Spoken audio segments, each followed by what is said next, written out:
Um, First of all, hi, nice meeting you. My name is Hi. Mimi.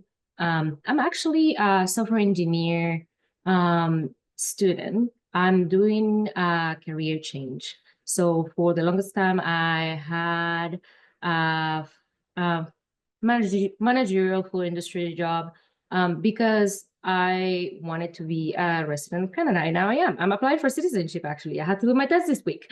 Um, Wow. Yes.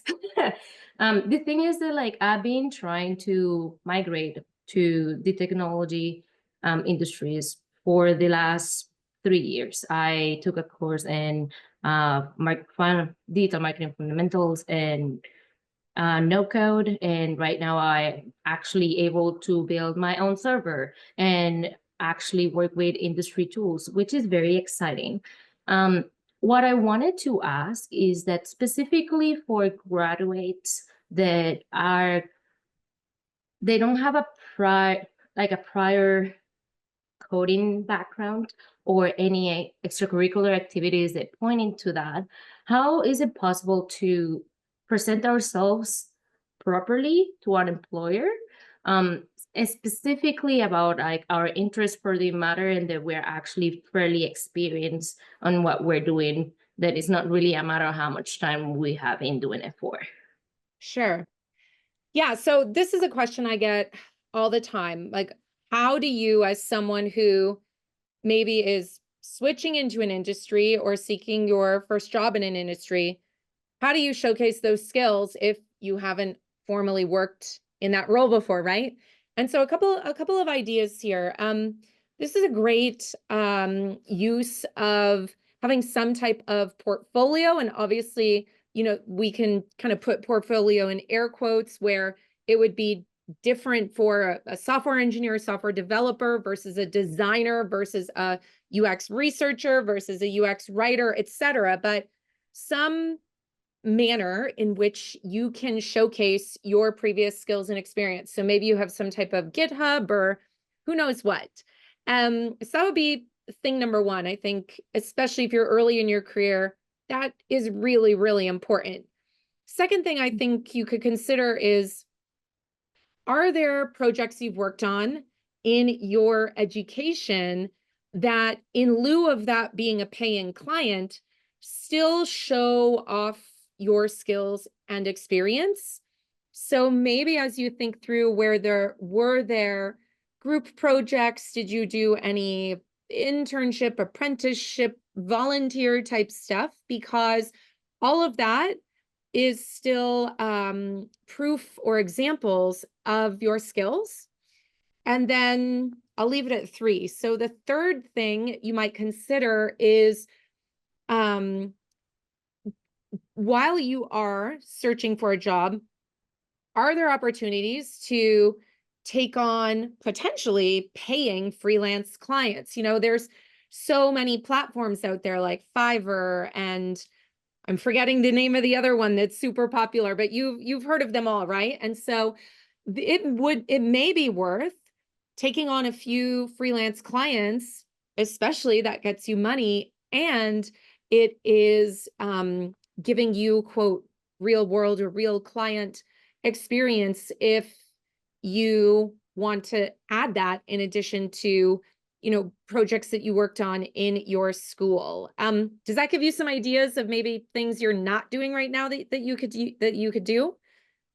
Actually, yes. No, yeah, that's actually a very like comprehensive plan of things that I have to do. Um, the other thing that I wanted to ask was specifically for UI and UX, because that's actually one of the aspects that I'm the most interested on from software engineering. Um, what would be some resources that you will think about like, oh, this is one of my favorite resources for people that is newer to these tools to comprehend. I know that like everyone has Google, but I always feel that it's important to ask your colleagues what they actually find resourceful in many Mm-hmm. situations. Mm-hmm. I really think there's great communities out there, including ladies at UX, right? I think maybe try looking on, if you're on Facebook, even if you're not on Facebook, there are some really great user experience groups on Facebook. There's one, I think it's Women in UX. There's another one, I think it's just Women in Product. There's lots of them on Slack also. Higher Tech Ladies has a great Facebook group. Let me just make sure I'm giving you the right URL. I think it's just hire, H-I-R-E, techladies.com. Yes, I'll put it in the chat. Thank you so much. Similar to Ladies That UX, I think it's, not ladies only, but it's just called Higher Tech Ladies. So those would be some great ones to start with. And then even once you're in those communities, one of the first questions you could ask would be like, what other communities do you find useful? And you'll have more communities than you know what to do with. Amazing. Thank you so much for answering my questions. Yeah, you're welcome. All right, let's see. We can either do hand raises or feel free to type your question in the chat in case you can't speak right now or you don't want to. Either are completely fine. And really the goal of this Q&A is to help all of you get unstuck from the things you keep Googling and find you're not getting clarity on, or topics that you feel like you are getting maybe conflicting advice from, whether that's from Google or ChatGPT or who knows what. All right, I see another hand. We have Nicole. Hi, Nicole. Hey, how you doing? Good. Good. So my question is, I just finished the UX design bootcamp, and I have gotten I want to say like mixed reviews on, I guess, like how the UX design market is going, like as far as like hiring goes. Today I spoke with the founder of like a finance company, and he was basically telling me that, when it comes to like UX design, it's not that valuable of a skill unless you know how to develop along with it. And most people are looking for UI, UX developers, and not just someone who does the design skill by itself. And that's a little bit disheartening because like I spent like 6 months, I want to say like 20 plus hours a week, like doing this design boot camp. And I don't know, a part of me, I don't want to like rain on anybody's parade who's deciding to pursue UX design, but I want to get from your perspective. Like, I feel like as far as UX design boot camps go, please, baby, please, really quick. Thank you. So as far as like UX design boot camps go, to me, it seems like they're shuffling all these people out of these boot camps, right? But there's not that many like opportunities for them. And to me, it seems like they're just making a profit off of people who have these dreams of achieving higher, getting a higher paying job in design. But there's really not that much of a need for designers themselves, but they're looking for like UX UI developers. So, okay, let me deal with this in parts. So, Okay. first of all, Yeah. this founder that said they believe companies are only looking for people that can design and code, I would disagree with that. Okay. I know that, everyone's free to have their opinion, but when I am on LinkedIn and elsewhere, I often am seeing jobs that do not require you to code. So I would definitely not recommend going and signing up for a Learn to Code program or something like that. I think first, let's dive deep into your job search, and then we can figure out later if there are gaps in what companies are looking for based on your skills. But I've seen this is all I do. So I see tons of job descriptions and talk to tons of hiring managers, and this notion of designers need to learn to or need to code, I don't disagree with that, or I don't agree with that. Now, the second part of kind of your analysis of the job market and landscape for people entering the field, you're right, because there, 15 years ago, there were not as many boot camps. And so there was less, supply of more junior people. Now everyone and their brother can create a boot camp if they want to. And so there's more surplus of people. However, I would say we have to consider what is the quality of those candidates. And there's a lot of variables that go into that. Number one is really like, what is the quality of their, what I call career marketing materials? So think of your resume, your LinkedIn, your portfolio, et cetera, because so many people really sell themselves short.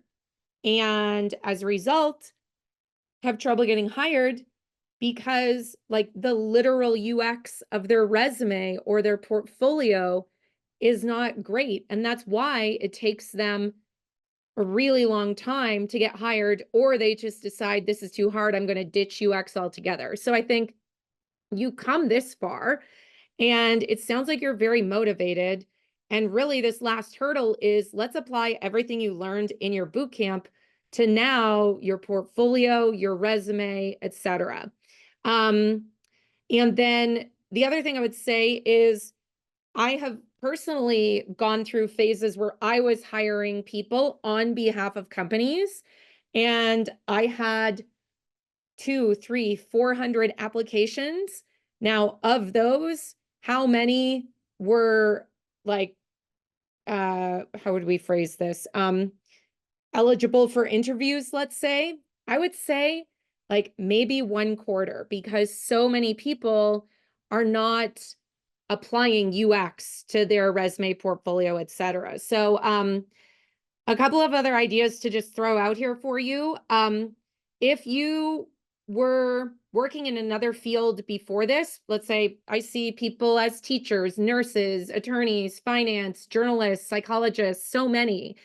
And one of the best tips I would give people like that is look for jobs in those industries where you already have knowledge. So if you're a teacher, think about looking for a UX position at an ed tech company, for example. Even if you don't want to be in the teaching industry or education industry long term, you could still use your education experience, teaching experience, as an asset to help you get in the door. Because if a company has, let's say, 5 candidates, and an ed tech company has 5 candidates, and 4 of them have no experience in education, but you do, guess which candidate might seem more valuable? Because that person with the teaching experience, for example, or in the education industry, will potentially be able to kind of hit the ground running, as they say, versus someone that's never worked in education or never worked in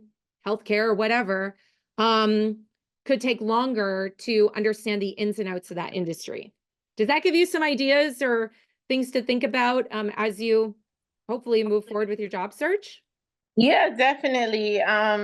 Yes, it definitely did. And Thank you. the other thing I would say is similar to the first question, like,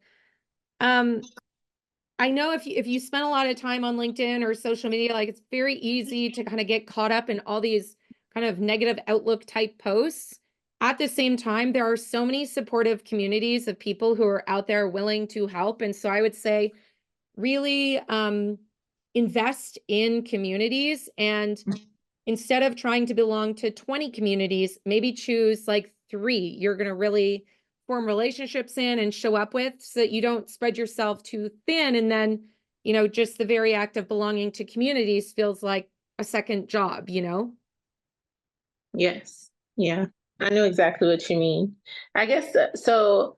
Another question I have for you is, I know I spent most of my 20s kind of, trying to make sure I worked and made money. So Yep. while I was like pursuing like my associates and things like that, I wasn't able to finish my bachelor's. So I feel like that can also be like a deterrent from getting hired as well. Well, the good news is I think that lots of job descriptions don't list an undergraduate as a requirement. Of course, there are companies that will requirement. I think especially in kind of the technology and design industries, anecdotally, we've seen that kind of not being something that is mandated in every job description. And the name of the game is to really lean into the experience and education that you do have and make sure that is crystal clear on your resume, portfolio, LinkedIn, etc. And then if anyone asks you about your education, you know, you can just give them a one sentence reason like, oh, I was busy working or doing whatever you were doing. You know, it doesn't need to be like a lengthy thing. Honestly, a lot of people will probably not even ask though, to be perfectly honest. Right. Yeah. Okay. Okay. Thank you so much, Sarah. You are welcome. All right. I saw another hand here. So where are we? I've lost my little window of everyone. Feel free to. Hi, that's me. Hi. Oh, hi. Hi, my name is Sujin. And yeah, I also am considering transitioning into UX, but I specifically had a question about like UX research. So my current job is I'm an evaluator. So I work for a consulting firm and I do a lot of qualitative research, a little bit of quantitative research. And so I thought it would be like kind of a good fit to transition into UX research, but like I've done a couple informational interviews with people, but like it's just a little bit hard to find information specifically for this because I see a lot of information about like generally transitioning into UX design, which is fine. I think it's, you know, obviously useful to have that knowledge and like definitely I wouldn't close the door on that completely, but like I just feel like this is UX research specifically is like a better fit for me right now. And I'm not really sure like what the job market for that looks like. Is it not going anywhere right now in the future? And sort of what my prospects are, because I did already do a master's degree, so I don't want to drop sums of money on another course. Yeah. And what's your master's degree in? I studied adult education. Okay. So anecdotally, I would say concerning the market for research, I think companies are realizing that if they invest in research, they are able to avoid this problem that many of them have, which is spending a lot of time and money redoing products or product features and things like that by essentially building the wrong thing the first time because they skipped research. So they kind of have to learn the hard way. And the smart companies are hiring more researchers so they can hopefully build the right thing the first time. I would say just anecdotally from the community I run, I've seen an uptick in researchers getting hired in the past year or so. I would say at all levels too. I think, you know, there's this debate about, well, will AI and everything replace research? I don't think so. I don't think it's going to completely replace, you know, qualitative interviews and field studies and everything. So I would not be concerned about that at all. Maybe there is a consideration to be had for you of thinking about, you know, you have this master's in education. Could you kind of hone in on looking for research opportunities in ed tech type companies? And that could be, you know, something like masterclass.com. That could be something like chegg.com. That could be study.com. That could be the Ontario, you know, like I forget what it's called. I'm from Ottawa, but like the big school, one of the school districts or something, right? Like, or software that universities or elementary schools use to run their like online curriculum and thing. There's so many different opportunities just when you look at the ed tech space. And they all eventually are going to need researchers, and probably a lot of them need researchers right now. I was going to quickly go on LinkedIn and see if I could find this research community, which I forget if it's on LinkedIn or Facebook. So I'll do a quick search on both, but there's one called, okay, I'll drop it in the chat. This one is the UX Research and Strategy Group, UX Research and Strategy Group. Whoops. Oh, big link. Okay, and then there's another one called UX, like EdTech, UX of EdTech. That's a 21,000 followers on LinkedIn. Those might be interesting places just to start. Yeah, for sure. Right. Okay. Do you think like it would be enough for me to just kind of work on a resume and a portfolio and do some like general learning? Or should I actually like spend money and take courses or something? Yeah, I think like if you've already been doing research and you have a master's in education, you're kind of lucky with research in that research is pretty transferable, whether you're researching like something that's more of a kind of service experience, like how people renew their license or something, or you're researching like more psychological stuff, or you're researching, can people use the checkout of this website or something? Like understanding human behavior is the same kind of no matter what the object of your research is. I don't think it could hurt you at all to make a resume that's very focused on UX research. You probably have projects that you've worked on that even though maybe it wasn't like conducting research to understand XYZ part of a product or service or website or something, you probably could still have a portfolio with a couple of projects about, you know, the qualitative research project, the quantitative research project, maybe one more, and see what happens, you know, because worst comes to worst, you find out, oh, I'm not getting interviews. And so maybe I do need to take a short course or something.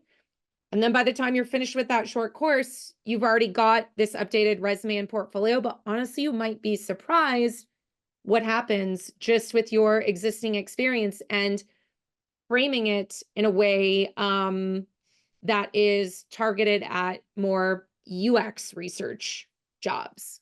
Did that give you some ideas?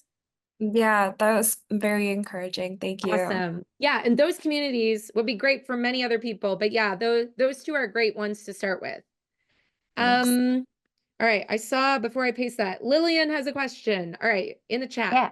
Yes. Okay, so Yeah. I got a DM from someone who asked, is bootcamp the best way to get started in the UX industry, or do employers prefer university degrees? So I don't know that there's a right or wrong answer to this question. I think that there can be a bit of bias, I guess we could say, around boot camps, and mainly because if we rewind 10, 12 years ago, there was just a handful of boot camps. And now, like, people who recently graduated boot camps are making their own boot camps. And so part of the challenge right now, if you look at it from the perspective of recruiters and hiring managers, is that you've got tons of boot camps that aren't really vetted, that are taught by people with 1, 2, 3 years of experience. Not to say we can't learn all from each other, but there's a difference from, you know, something like General Assembly, for example, and I created their very first 12-week boot camp back in 2012, so long ago. And there's a difference between something like that, which is, well, at the time it was about a 3-month program. I think it was 3 or 5 days a week or something, versus someone that just made a boot camp a year after getting their first UX job, right? So if you are thinking of going down the boot camp path, I think, and I forget who asked the question earlier, but you really have to do your own due diligence around who is behind this boot camp. How many people have been to this boot camp? Are they getting hired? What are the terms and conditions of it? If they have a job guarantee, what does the fine print say, et cetera? Because I think, the boot camps, they're businesses. And so they have a lot of cool marketing and stuff, but it's really up to you to do some research. And that could even, be asking to speak to alumni of the programs and things like that. At the same time, I have seen many people who have been to boot camps, whether it's General Assembly, Design Lab, Springboard, Red Academy, all the ones that many of us have heard of.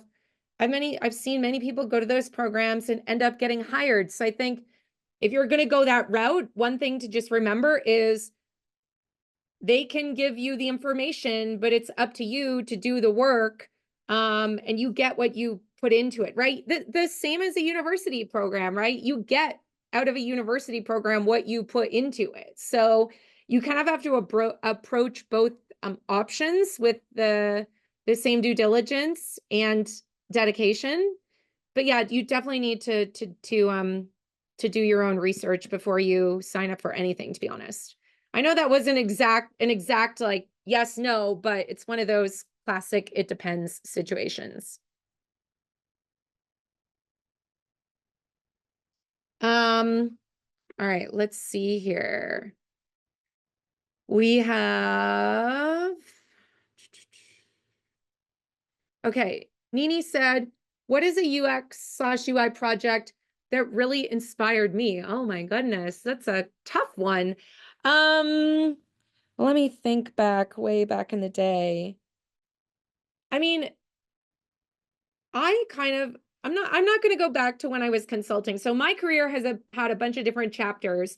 I worked at a couple of startups really early on in the mid 2000s. Then I switched over to working in more of a UX consultancy role. When I lived in New York City, I was working with a couple of different agencies, and I really liked working with agencies because it meant I wasn't just working on one single product.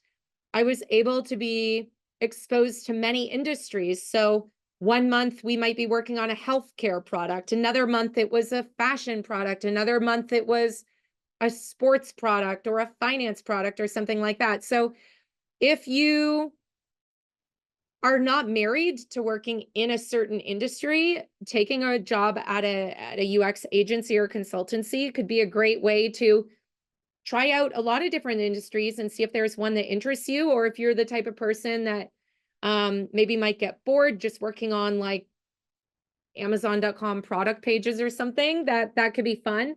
But when I think back of all the projects I've worked on, I really like being able to do UX for my own product. And so my own product isn't necessarily like an app or something like that. It's the user experience around this career coaching program I run. And there's tons to think about around the user experience of that. Like, for example, from the moment someone joins, what are the emails they receive? How do we help them stay accountable? What is the community experience like? Even like the UX of how we do our critiques and things. So that's been really fun because I spent so many years of my life and hours and late nights working on other people's products. And now I can do it all on mine, and it's very rewarding. And I don't have to wait for 5 weeks for someone to give me the approval. I just like changed the homepage last week because we had an idea. So that would be my favorite project, Nini. So if you ever have a chance to work on your own product, I would say do it. I mean, it's such an awesome learning experience. It's very rewarding, and it might take off, and you might be able to help a lot of people too. So you never know. Yeah. Okay, let's go back to the questions. I don't see any in the chat. I actually have a follow-up question. Okay. I am actually currently working on my capstone project, actually. Funny that you said that to work on your own product. Yeah. So the capstone that I'm building is basically a an activity planner of sorts. It's called Date for One, because I found that like I find it really hard to just like make time for myself to do something fun or something nice or something enriching. I also happen to like really like visiting local businesses, getting to know a little bit more about my city. I feel like it's really important in order to really like ground yourself in a community, to be able to actually have peers that you can relate with and they just enjoy these spaces the way that you do. But sometimes you just want to spend some time alone. So the way that I want to build it is that you get the option of either search for an activity to do, or you do a quiz that takes into consideration like the time of day that you want to go out at, how are you feeling, like if you're feeling adventurous or you're hungry, or if you want to do something cultural of sorts, and how much are you willing to spend on this activity. And then it will just give you an activity taking into consideration those three like filters. It's fairly ambitious for the timeline that I have, but it is something that I do think that I can dedicate a lot of my time on, and I do feel very passionate about. As a little background about myself, I have also a background in journalism, and I really enjoy community journalism in specific, because I feel like the stories about our own like third spaces are not as well advertise as your regular, more corporate money making space. So I have like my own personal blog where I just post about things to do in the community, or how to get into specific communities, say for example like the punk rock flea market, or there's also like a women's like creative space.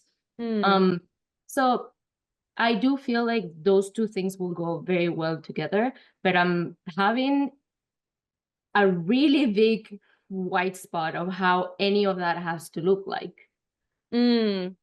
Yeah. Okay. Hopefully this will be useful. So a couple of weeks ago, I listened to a podcast, and I'll drop the link into it, from this woman. Have you heard of ConvertKit? It's similar to MailChimp, and you can use it to send emails, like mass emails and things, or it's similar to, oh, what's the thing everyone uses? Substack and everything. Anyway, this podcast was about how this woman in Idaho created this local newsletter, which kind of does what I think you're describing, like curates events, activities, etc. And it's not huge, but it's so specific to that city that it's very, very valuable for people. And so I wonder, instead of kind of getting lost in like the end product of this, what could you do just in the short term to kind of prototype this idea of curating and finding stuff to do? And maybe it's a newsletter. Maybe you start like a Airtable database that you make shareable, that you just send to people who ask you what to do, or you're involved in some communities, or maybe the alumni association of wherever you went. But this podcast episode might give you some ideas. Podcast about local newsletter of activities. Because you may find that once you just kind of start playing around with how do you solve that problem of help people find stuff to do and meet other people, you have like 5 product ideas. You never know. But you just kind of have to get started. Like for what I do, back in 2017, I had 0 plans to get into the world of career coaching, etc. I was very happy just doing my UX research and design and things. But people kept emailing me, asking me, how do I make a portfolio? And finally, for selfish reasons, I thought, I'm just going to teach a class on this and no one will ever talk to me about this again. So I taught the class, and then it was like opening up a giant, world of possibilities and opportunities And that it was literally $29 or $39 workshop quickly evolved into me going all in on various iterations of what I do now. But I never would have created what exists in my business in 2024 had I not kind of just started small through solving that immediate problem of how do I make a portfolio back in 2017. So maybe that gives you some ideas. I hope so. But it's an interesting podcast episode. It's very overlapping with what you described. Thank you so much. Yeah. Let's see. All right. See if we have about 15 minutes left. So let's see if there are any other I see hands. Christina's hand is up. Oh, okay. It is. Sorry, I Hi. hope you don't, I'm so used to being in my corporate job that I raise my hand and I wait my turn. I appreciate it. I can't see it. I mean, it's under something right now, but okay. Oh, there it's in the participant list. All right. Okay. So I'm actually going to take this very different from what we've been talking about so far, because I'm currently a senior researcher, and despite the protestations of like, you'd be such a good people manager, I really want to go the principal researcher route. Mm. That role doesn't currently exist in my company. And quite frankly, my AVP has told me I need to do the job before she can get me the job. And so I'm really struggling to be like, how do I show the need for the principal level role and that I can do it? So how big is the company, if you don't mind me asking? So I work for Sun Life Financial in Canada. Okay. So very big. Yeah. We have a research team. So we have a UX team of 4 people. We have a service design research team of 5 people. We have a measurement team of 5 people. Like decent. Yeah. So I'm not a solo researcher in a small startup. Like I'm in a pretty large space. Yeah. And have they given any reasons as to why they don't want to create a principal researcher designer or researcher role so far? So just one second. Sorry about that. My kids are getting home. So not really. We recently restructured. So our service design research team that I'm on, we were under the design team. So the highest person we had was a manager until about 6 months ago when they hired an AVP of research. So she's still kind of like finding her feet. And I think I'm kind of nudging her towards the need for that, but she's so incredibly overwhelmed and busy. And I know if I could just make her life easier, she'd see more value, but I just don't know what to show her. Yeah. And that's kind of where I'm struggling because we don't have a career pathway yet. It's in development. And we don't have that role anywhere in the entire company in Canada. We have it in the States, but that's like saying your cousin does a similar job in a different country. Right. I wonder, and this is quite meta, but I wonder if you could approach this as a research project, right? And think like for the next 4 weeks, 6 weeks, whatever it is, just be on the lookout of all of the problems that she is having right now. Where is she overwhelmed? So like first I think is her, then I think looking at the team, right? And think like, are there other researchers that kind of are stagnant or plateaued in their skills or their output or things? And if they just had more, I don't know, research ops or something, they could be more efficient, for example.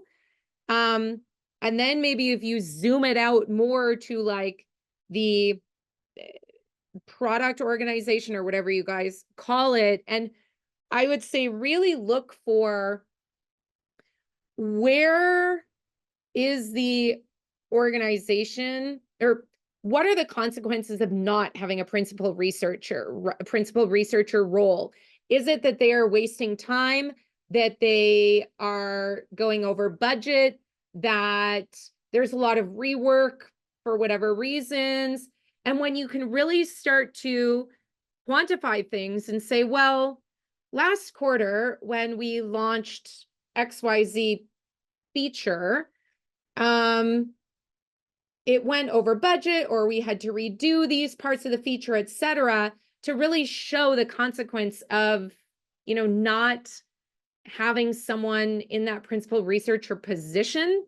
And then that gives you tangible examples, because I think it's a lot easier to have conversations around missteps or problems or consequences and things from the past than kind of these hypothetical discussions of the future. You know what I mean? Yeah, and like some of the approach I've been taking so far is how might I coach? Like it's kind of dumb. They all hired us as seniors, but some of us are like senior, and some of us are like Right. probably should be intermediates. Okay. It feels mean saying it that Yeah. way, but They just didn't know what else to do, it sounds like.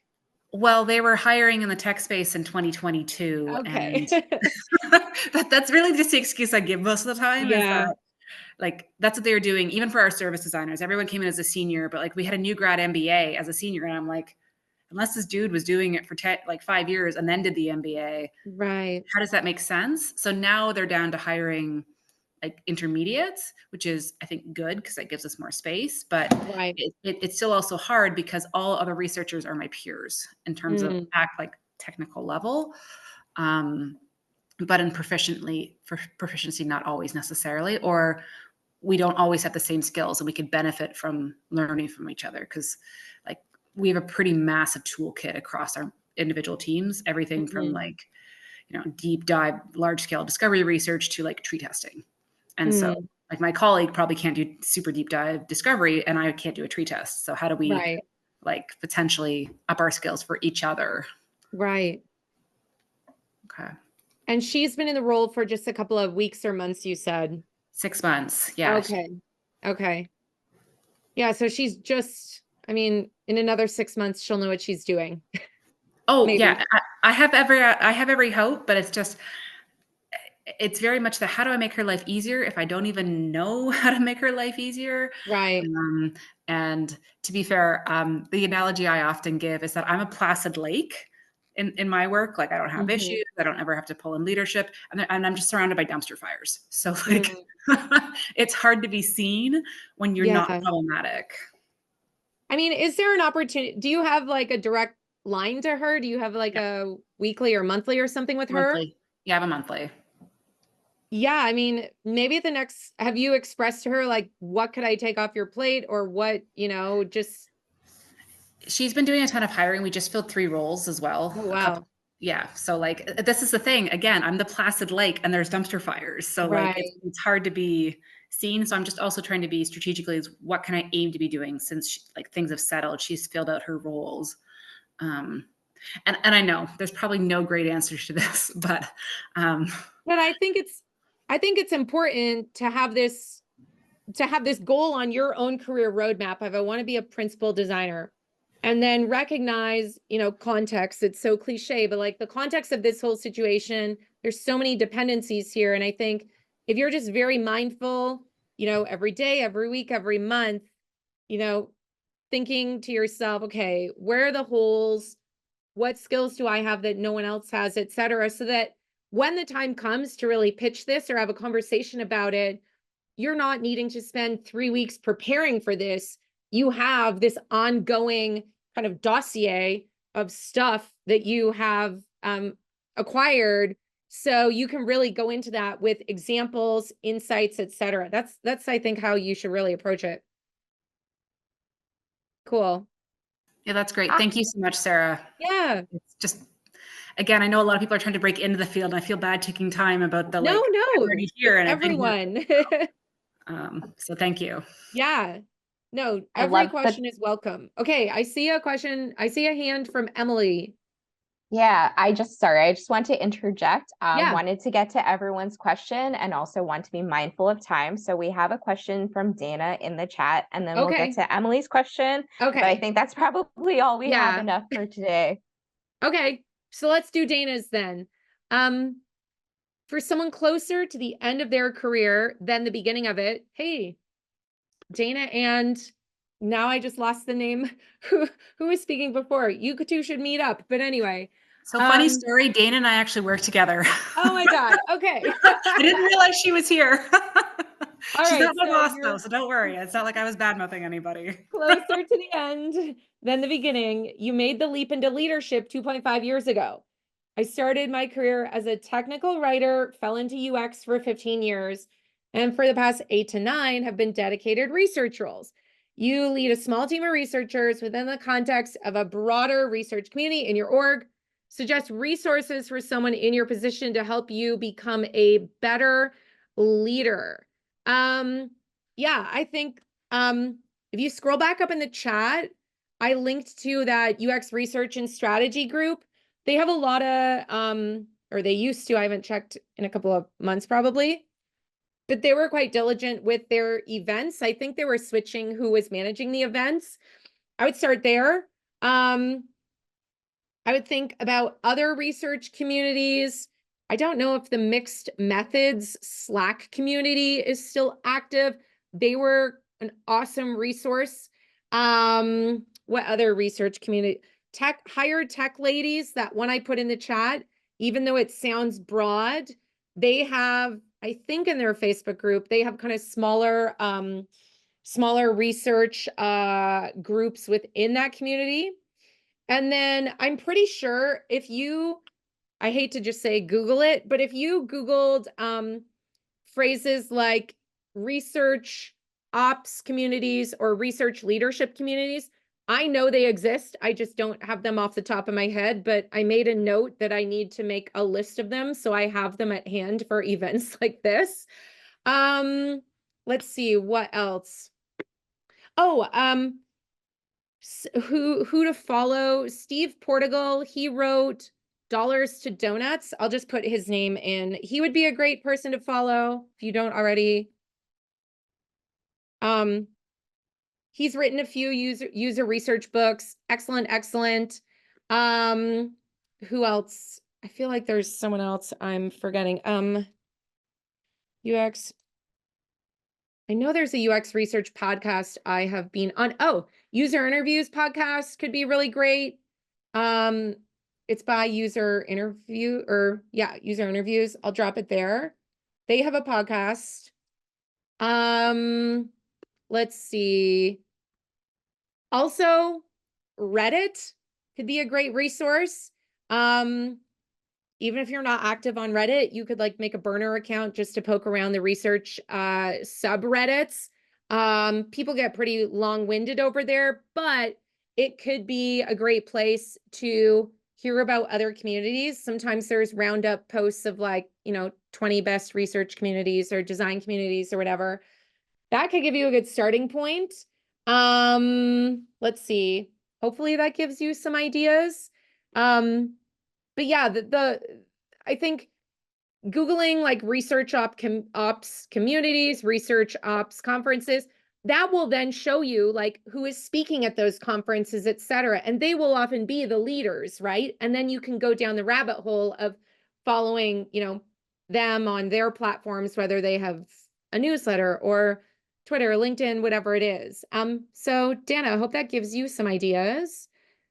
And then we have Emily's last question, because my voice has to make it for another hour after this call. All right, Emily. Hey, Sarah. Hi. Thank you so much for your help. Yeah. I had a question as well about kind of like getting into transitioning into UX UI design.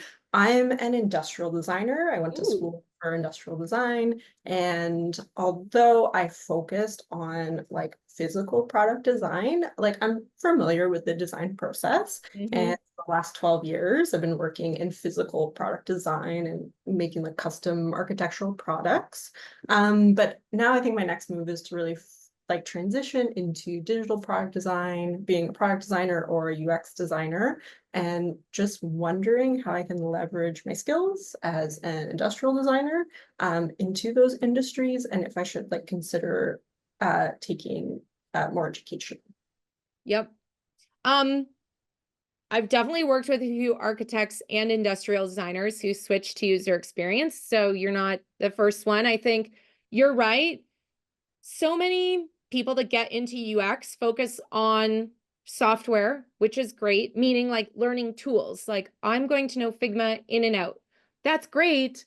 But then they don't understand things like balance, hierarchy, alignment, like all of these things that go into a physical space that translate to a digital space. So I think you have such amazing experience. And one thing I would say to you, which I said at the beginning, in case you aren't here or weren't here, you might consider thinking about, how do I find UX related jobs in the industrial design or architecture industry? For example, like software that architects use or that industrial designers use. There's all this very niche software around like construction and all that, right? So you could use that as a stepping stone to get like that first job in UX, because if we're down to multiple candidates and you have 10 years experience in architecture and it's some architectural software, you're going to be able to like work really fast, essentially. So concerning, was part of your question, like, should you pursue an education program or should you just start applying? Yeah, Or I you're think not that's sure? part of it. I'm not sure. I'm trying Yeah. to figure out my next Yeah. step. I think, yeah, it's like, well, do I need to like go down that formal education route Yeah. with, just so I have more like confidence, I guess, Yeah. in those skills? I can't tell you the exact articles, but I know I've seen articles. If you just Google like architecture to UX, somewhere on that first or second page, you're going to find articles that people have written, definitely on medium.com, definitely on Reddit, and maybe some LinkedIn posts. But that'll probably give you a really great starting point as to what those people did, what worked, what didn't work for them. You might even end up reaching out to them and saying, hey, I'm also an architect, or whatever your exact title is, and see if they have advice or something like that. Most people are so willing to help. But I think if you just read through what the journeys of those people were, that'll give you some ideas. And then I think that will help you answer the question, do I need formal education or not? I think you can learn so much just by, like, in your everyday experience on the internet or on your phone. How many times do you encounter something and you think, this makes no sense? Like, why did they do it this way? And even just using Figma to redesign screens and things, just for your own kind of confidence and comfort with the software, etc. That would just be a great thing to do regardless, before you even sign up for a program or something like that. So hopefully that gives you some ideas of where to go from here. But definitely there's demand for people like you, because so many people get into user experience who don't have that background. And then sure, they can use software, but when I look at that page of that website or app they designed, there's no hierarchy, there's no alignment, the color contrast is hard to read. Because they don't have those timeless design principles, which sadly many of the UX education programs skip over because they're so focused on software and process and not design principles. So something to keep in mind regardless of whatever path you pursue. Awesome. Thank you so much, Yeah, Sarah. you're welcome.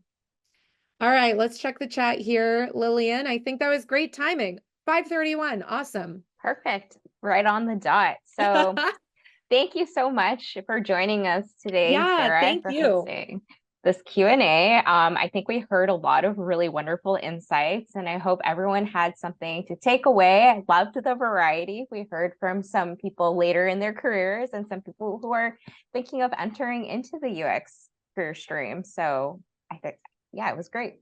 Awesome. So anything else you want to plug, Sarah, before we head off? No, just if you want to learn more, like I have a podcast. We're up to 90 episodes, I think now. It's Career Strategy Podcast. You can find it everywhere you listen to podcasts. And then I have a ton of articles on our website, which is just Career Strategy Lab. And in the top navigation, there's articles. And then you can find links to upcoming events we're doing and everything else we have to offer. We might start doing in-person events in 2025. So if I end up in Toronto in the springtime, I will definitely be in touch, and maybe we can do some informal in-person thing and get some other communities together as well. Amazing. Yeah. Thank you everyone for joining us, and hope you have Thank a great you. rest of your evening and week. Bye, everyone. Thanks. Thank you, everyone. Bye, everyone. Yeah. Thank you, Sarah. Thank you, everyone. Bye. Thank you so much.